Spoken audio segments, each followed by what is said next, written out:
What a difference joy makes. You see, you and I will walk this journey many times. We will face difficulty and discover God's truth and trust Him again and again. And with each lap through this journey, joy becomes a deeper, more determined reality in our lives. And when it does, well, you and I are going to look completely different. In the Bible, there's this guy named Stephen who was a very determined follower of Jesus.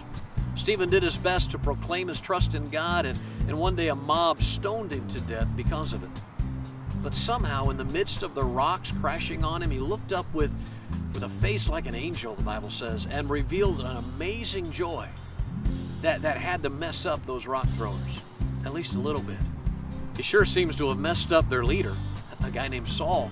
Months later, that same guy would discover Jesus for himself, but I'm guessing he never got the picture of Stephen's joy out of his mind. Years later, that same guy, Saul, now called Paul, would write about his own anticipation of death and say that he hoped he could face that moment with joy. I've often wondered if Paul was talking about facing his own death the way Stephen had faced his. See, the Bible lists a number of traits as fruit of God's Spirit living in us.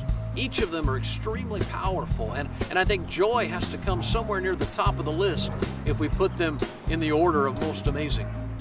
Now, we should understand that this joy isn't reserved just for super Christians. It's God's intent to grow this kind of fruit in every one of our lives. So the next time you're thinking about the tough things happening in your life, ask yourself, is God starting a journey toward joy in my life? Chances are pretty good He's ready to do just that. So remember, be honest.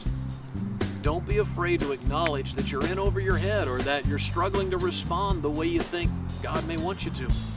He can't fix what you won't honestly give Him. And then be open.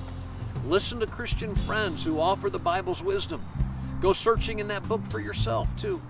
Find what God has said and make it a part of what you know. Even if you're not feeling it, receive it. Then believe. Let the truth of what God has said be bigger than the emotion of your challenge.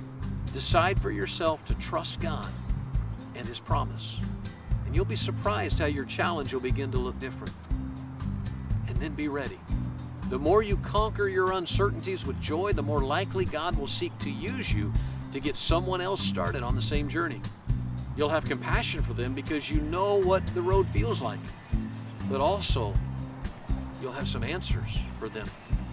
After all, God is making you into something new.